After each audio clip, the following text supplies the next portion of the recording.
విచిత్రాల నిధి ఓ విధి విచిత్రాల నిధి వింత కథల సారథి ఆశ నిరాశల వారధి నిరంకుశ నిర్ణయాల నిర్దయవానిధి ఓ విధి విచిత్రాల నిధి ఓ విధి విచిత్రాల నిధి. నేను నిన్ను వదిలి వెళ్ళిపోయానని నా గురించి చాలా చెడుగా అసభ్యంగా అసహ్యంగా మాట్లాడి సున్నితమైన నీ మనసుని గాయపరుస్తున్నా. మౌనంగా ఆ బాధను భరిస్తున్నావు కదూ. ఇంకొద్ది రోజులు ఓపిక పట్టు. ఇన్నాళ్ళు నువ్వు పడ్డ బాధకి నీ నిరీక్షణకి త్వరలోనే తెరపడేలా చేస్తాను.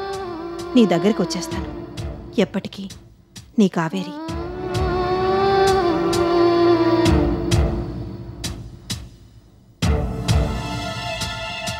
ఎక్కడి నుంచి రా ఉత్తరం? కావేరి రాసిందమ్మా. అలాగా? ఎవరితో లేచిపోయిందో ఎక్కడెక్కడ కులుగుతుందో ఆ వివరాలు రాసిందా? అయినా ఇన్నాళ్ళు లేంది ఇప్పుడు నువ్వెందుకు గుర్తుకొచ్చావంట? అంతేలే, తీసుకుపోయినవాడు పొమ్మని ఉంటాడు. కాలు బాగుపడిందని తెలిసి మళ్ళీ ప్రేమ గీమ అని నీ దగ్గర చేరదాం అనుకుంటుంది కాబోలు. నేను చావనైనా చస్తాను కానీ ఆ చెడిపోయిన దాన్ని మాత్రం ఇంట్లో చేరనివ్వను. అమ్మా, ఇంతకాలం నా కావేరి వివరాలు తెలియక నువ్వెన్ని మాటలన్నా భరించాను. ఇప్పుడు కావేరి గురించి మరొక్క మాట మాట్లాడినా మర్యాదగా ఉండదు. నోరు మూసుకొని లోపల పో. అది కాదురా, మా అన్నయ్య కూతురు రాజ్యం. అమ్మా, మరోసారి ఆ మాట మాట్లాడితే నేనేం చేస్తాను నాకే తెలియదు. నీకిష్టం ఉంటే ఇక్కడ ఉండు, లేదంటే వెంటనే వెళ్ళిపోయి ఇక్కడి నుంచి. నేను రాను. నా కావేరి వస్తుంది. చచ్చేవరకైనా నా కావేరి కోసం ఇక్కడే ఇలాగే ఎదురు చూస్తాను. అర్థమైందా?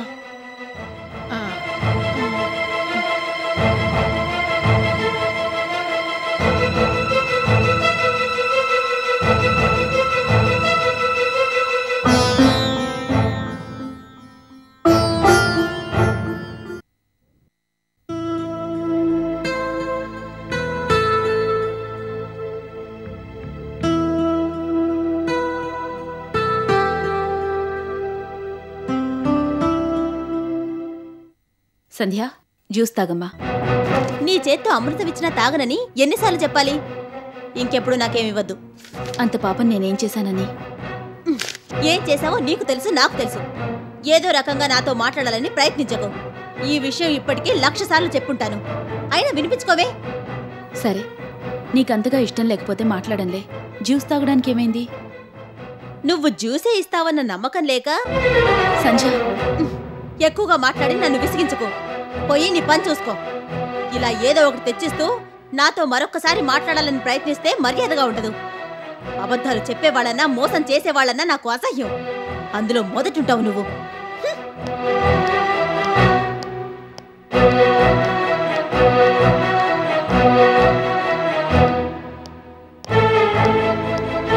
సంధ్య, ఏమిటమ్మా ఇది?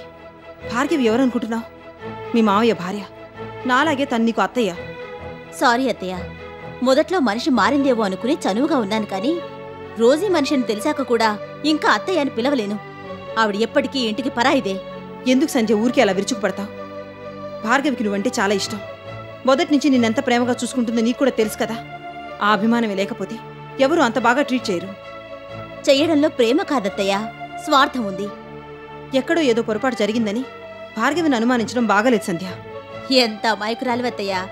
ఆవిడ సంగతి నీకేం తెలుసు? ఆవిడ మహానటి. ఎంత గొప్పగానైనా నటించగలదు. మామయ్య మీద ప్రేమ ఒలకబోసి అమ్మమ్మని మామయ్యని విడదీసింది. ఇలాగే అభిమానం కురిపించి ఫార్ములా దొంగిలించి రోజు చేతిలో పెట్టింది. ఏ దేవుడు అడ్డుపడ్డాడు కాబట్టి అందులోంచి బయటపడ్డాం కానీ లేకపోతే అందరం చెట్టుకొకరం పుట్టకొకరం అయిపోయేవాళ్ళం. అసలు మన ఫ్యామిలీ అడ్రస్ లేకుండా పోయేది. ఆఫ్టర్ ఆల్ ఓ క్లర్క్గా మన కంపెనీలో పనిచేస్తూ మనమిచ్చే జీతం తింటూ బతుకుతున్న రోజుల్లోనే నన్ను నువ్వెంత అన్నట్టు మాట్లాడేది. దేవి గ్రూప్ ఆఫ్ ఇండస్ట్రీస్ చైర్పర్సన్లా ఫీల్ అయిపోతూ ఉండేది. అబ్బో, ఇలా 1, 2 కాదు. రోజీ ఏజెంట్గా ఉంటూ ఆవిడ ప్రదర్శించిన విన్యాసాలు చాలా ఉన్నాయి. కంపెనీలో పనిచేసినప్పుడే ఆ లెవెల్లో ప్రవర్తించింది. ఇప్పుడు ఇంటి కోడలైంది. ఇంకెన్ని లీలలు చూపిస్తుందో. మనుషులు ఎప్పుడు ఒకేలా ఉండిపోరు సంధ్య. పరిస్థితులు వాళ్ళలో మార్పులు తెస్తూ ఉంటాయి. ఒకప్పుడు తను ఇల్లు గడవడం కోసం మా అమ్మ దగ్గర చేరి తను చెప్పినట్టలా చేసింది, కానీ అందులో భార్గవి స్వార్థం ఏమీ లేదు. ఇప్పుడు తనకు అవసరం లేదు కదమ్మా. అయినా తన్ను అభిమానిస్తున్న వాళ్ళని మోసం చేసి తనేం సాధిస్తుంది చెప్పు? ఈవిడ రోజీ సాధించడం కోసం ఏవైనా చేస్తారు. వాళ్ళకి తెలిసిందల్లా విధ్వంసం, వినాశనం. పచ్చగా ఉన్న కుటుంబాల్ని నాశనం చేయడమే వాళ్ళకి కాలక్షేపం. అందుకు తగిన ప్లాన్లు రోజీ వేస్తూ ఉంటుంది, ఈవిడ ఆచరణలో పెడుతూ ఉంటుంది. దానివల్ల ఎదుటి వాళ్ళ జీవితాలు, కుటుంబాలు నాశనమై ఏడుస్తూ ఉంటే వీళ్ళు హాయిగా ఆనందిస్తూ ఉంటారు. అది వాళ్ళ సైకాలజీ, అది వాళ్ళ ఫిలాసఫీ. వాళ్ళు మారరు, మారినట్టు నటిస్తూ ఉంటారు, ఎదుటి వాళ్ళని మూర్ఖులని చేస్తారు. నువ్వు కూడా మరీ ఎక్కువ చనువుగా ఉండకు. ఎందులో అయినా ఇరికించి నిన్ను బయటకు పంపించే ప్రయత్నం చేస్తుంది. జాగ్రత్త.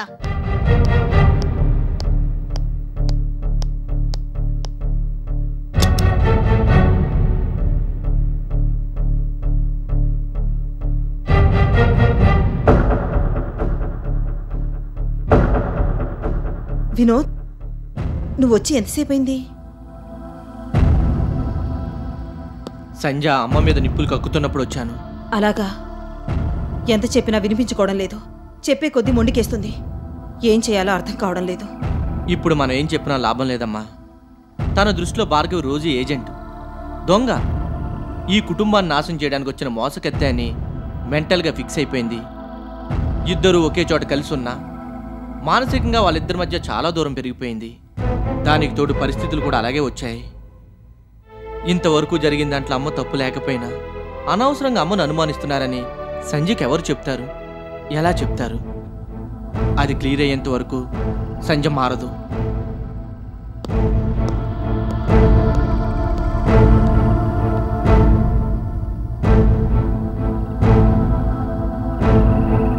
కరెక్ట్. క్లియర్ చేయాల్సిన విధంగా చేయాలి. అది నేనే చేయాలి. చేస్తాను.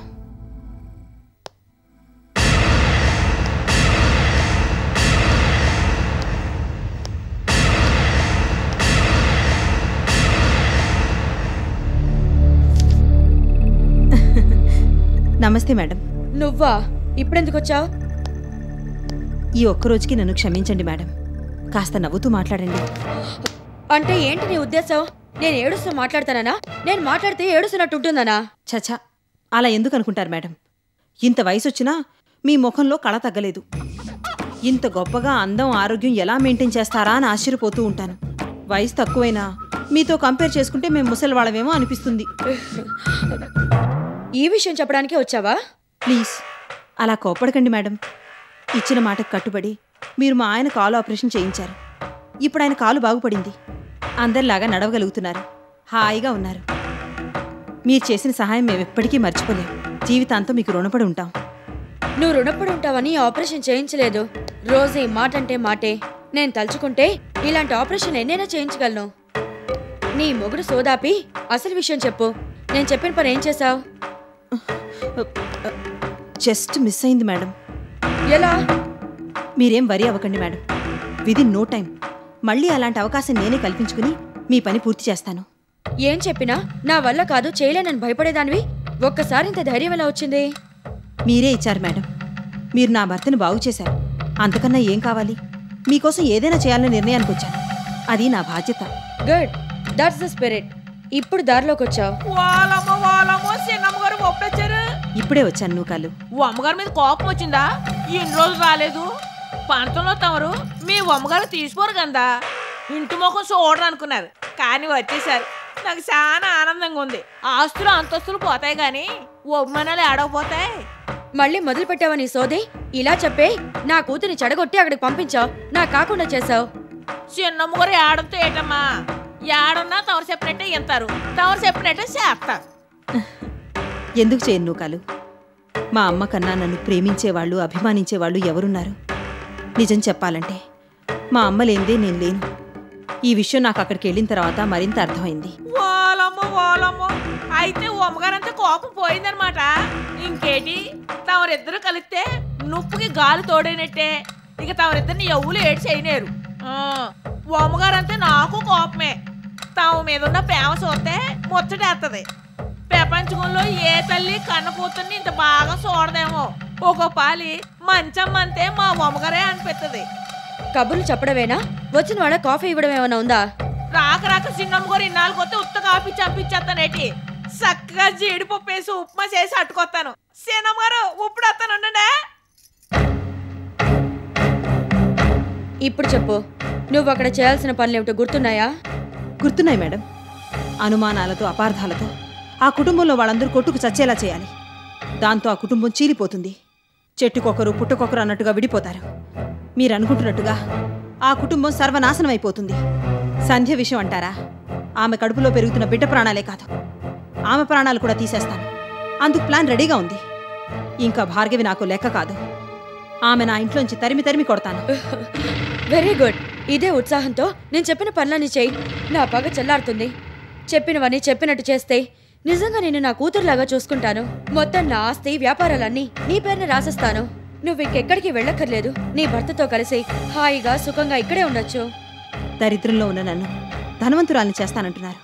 మొత్తం నా జీవితమే మార్చేస్తానంటున్నారు. అంతకన్నా అదృష్టం ఏముంటుంది మేడం? అందుకే మీరు చెప్పినట్టుగానే చేసి తీరుతాను. వెళ్ళొస్తాను మేడం. వెళ్ళిరా. All the best.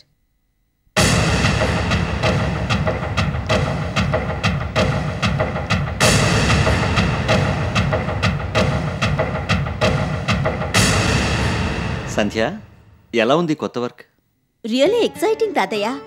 తెలుసుకుంటున్న కొద్దీ ఇంకా తెలుసుకోవాలనిపిస్తుంది. కొత్తగా ఏదో చెయ్యాలనిపిస్తుంది. క్రియేటివిటీకి మంచి స్కోప్ ఉంది. ఊరికే రొటీన్గా పనిచేసుకుపోవడం కాకుండా ఛాలెంజింగ్గా ఉంది. I'm enjoying it. You are right Sandhya. ఈ ఫీల్డ్ గురించి చక్కగా అర్థం చేసుకున్నావు. అందుకు నాకు చాలా ఆనందంగా ఉంది. ఈ రేసులో నెగ్గుకు రావాలంటే మెదడుకు పని చెప్పాలి. ఈ రంగంలో అనూహ్యంగా వస్తున్న మార్పుల్ని అవగాహన చేసుకుంటూ అందుకు తగ్గట్టు మనల్ని మనం మలుచుకుంటే గానీ ఫ్యూచర్ లేదు. ఇక్కడ ప్రతిభకే పెద్దపీట. బుర్ర ఉపయోగించకుండా ఎంత గొడ్డు చాకిరీ చేసినా ప్రయోజనం లేదు. టాలెంట్ని బట్టే సక్సెస్. తెలివితేటల్ని చక్కగా ఉపయోగించుకోగలిగితే ఏ స్థాయికైనా ఎదగచ్చు. ఆ విషయాన్ని మన దేశంలో చాలామంది ప్రూవ్ చేశారు. నీకు తెలిసే ఉంటుందిలే. అవును తాతయ్య, పేపర్లో సక్సెస్ స్టోరీస్ చదువుతూ ఉంటాను కదా. ఇంకే అదే స్పిరిట్తో గో అహెడ్. సక్సెస్ నీ వెనకాలే వస్తుంది. ఓకే తాతయ్య. ఇప్పుడు అసలు విషయానికి వద్దాం. మనం సబ్మిట్ చేయాల్సిన ప్రాజెక్ట్ రిపోర్ట్ రెడీ అయిందా? అర్జెంట్ పని అని చెప్పారు కదా తాతయ్య, అదే పని మీదుండి మొత్తం పూర్తి చేసేశాను. థ్యాంక్ యూ సంధ్య. నిజంగా నిన్ను ఇక్కడికి తీసుకురావడం చాలా మంచిదైంది. నా పని సగం తగ్గింది. నాదే ఉంది తాతయ్య, ప్లానింగ్ మొత్తం మీదే కదా. అవుననుకో. అయినా ఉత్సాహంగా పనిచేసేవాళ్ళు కావాలి కదమ్మా. ఆఫీస్లో నువ్వు, ఇంట్లో భార్గవి, ఇద్దరూ ఇద్దరే. పనంటే ముందుంటారు. ప్లీజ్ తాతయ్య, భార్గవి మాట ఎత్తొద్దు. అదేంటమ్మా, తనేం చేసింది? ఏం చెయ్యలేదని అడగండి. మన ఫ్యామిలీ నాశనం అవ్వడానికి ఏం చెయ్యాలో అన్నీ చేసింది. నువ్వు పొరపాటు పడుతున్నావమ్మా. తను అలాంటి మనిషి కాదు. మీకేం తెలియదు తాతయ్య. Bhargavi Rosie agent. ఆవిడగారు రిమోట్ అయితే ఈవిడగారు రోబోట్. ఆ రోజీ చెప్పిందల్లా చేసి మన కుటుంబాన్ని నాశనం చేయడానికే మనింటికొచ్చింది. అలా మాట్లాడతావేంటమ్మా? నిజంగా మన కుటుంబాన్ని నాశనం చేస్తే మరుక్షణం తన బతుకు కూడా నాశనం అవుతుంది. అది తెలిసి కూడా మనల్ని ఎలా విడగొట్టాలనుకుంటుందమ్మా? అదేంటి తాతయ్య అలా అంటావు? భార్గవికి మనుషుల్ని విడగొట్టడం వెన్నతో పెట్టిన విద్య. అది ఆల్రెడీ రోజీ దగ్గర ట్రైనింగ్ అయ్యే వచ్చింది. రోజీ దగ్గర పనిచేసేటప్పుడు కూడా ఇటువంటివి చేసేది. అప్పుడు రోజీ దగ్గర పనిచేసేది కాబట్టి వేరే గత్యంతరలేక అలాంటి పనులు చేసేదమ్మా. కానీ ఇప్పుడు తనకేం అవసరమ్మా? భార్గవి ఈ ఇంటి కోడలు. ఏ ఇంటి కోడలైనా తన మెట్టినిల్లు బాగుండాలని కోరుకుంటుంది, కానీ నాశనం చేయాలని కోరుకోదమ్మా. అంత ఉత్తమ కోడలైతే మన కంపెనీ రహస్యాలన్నీ ఆ రోజుకి ఎందుకు చేరవేస్తుంది తాతయ్య? అదంతా భార్గవి మీద అనుమానం కలిగించడానికి రోజీ ఆడించిన డ్రామా సంధ్య. ఫోటోలతో జిమ్మిక్కులు చేసి మనుషులతో ఆడుకోవడం రోజీ కొత్త ఏం కాదు. చూడు సంధ్య, మిగతా విషయాలు ఎలా ఉన్నా తిరిగొచ్చిన భార్య కోసం దీపక్ బాధపడుతుంటే స్వయంగా భార్గవే వెళ్ళి భార్గవిని ఇంటికి తీసుకొచ్చింది. ఏ ఆడదైనా కావాలని తనకు సవతిని తెచ్చుకుంటుందో చెప్పమ్మా? ఏ ఆడది చెయ్యలేనంత గొప్ప త్యాగం చేసిందమ్మా. భార్గవి మంచితనానికి ఈ ఒక్క నిదర్శనం చాలమ్మా. చూడు సంధ్య, మనకు కనిపించినవన్నీ నిజాలు కావు.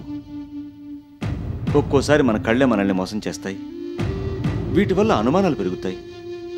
ఫలితంగా అపార్థాలు, మనస్పర్ధలు, గొడవలు పెరుగుతాయి. మన వైపు నుంచే కాదమ్మా, ఒక్కోసారి ఎదుటి వాళ్ళ వైపు నుంచి కూడా ఆలోచించాలి. మీరెన్ని చెప్పినా భార్గవి మీద నాకున్న అభిప్రాయం మారదు తాతయ్య. చూడు సంధ్య, తను నీకు అత్తయ్య అయినా నిన్ను కన్న కూతురు కంటే ఎక్కువగా చూసుకుంటోందమ్మా. తను ఎంతో ప్రేమగా చూసుకున్నా నువ్వు తనని అనుమానిస్తుంటే తట్టుకోలేకపోతోంది. ఈ విషయంలో భార్గవి ఎంతగా మదనపడుతోందో నాకు తెలుసు. అంచేత అనుమానం పెంచుకుంటూ పోయి భార్గవిని ప్రతి నిమిషం బాధ పెట్టడం కన్నా ఒక్కసారి మనసు విప్పి తనతో మాట్లాడితే నీ అనుమానాలు చాలా వరకు తీరిపోతాయమ్మా. సంధ్య, భార్గవి స్థానంలో నువ్వుండి ఆలోచించు, అర్థం చేసుకోవటానికి ప్రయత్నించు. నేను చెప్పాల్సింది చెప్పాను, తర్వాత నీ ఇష్టం.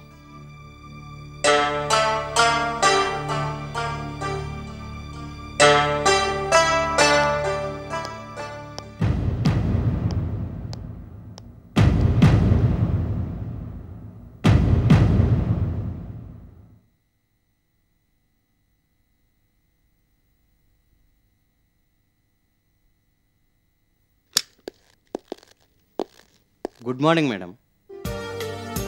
మీరు? నా పేరు రెడ్డి, బిజినెస్ మ్యాన్. అయాం ప్రభు, మెకానికల్ ఇంజనీర్ని. నాతో ఏం పని? మీతో చిన్న పని నుండి వచ్చాం మేడం. కూర్చోండి. Thank you. చెప్పండి. ఇండస్ట్రియల్ ఏరియాలో మాకు వర్క్షాప్ ఉంది. పెద్ద పెద్ద ఫ్యాక్టరీలకు కావాల్సిన నట్స్, బోల్ట్స్, కంప్రెసర్స్, మోటార్స్ వాళ్ళ అవసరాలను బట్టి చిన్న చిన్న స్పేర్ పార్ట్లు తయారు చేసి కంపెనీలకు సప్లై చేస్తుంటాం. ఐసీ.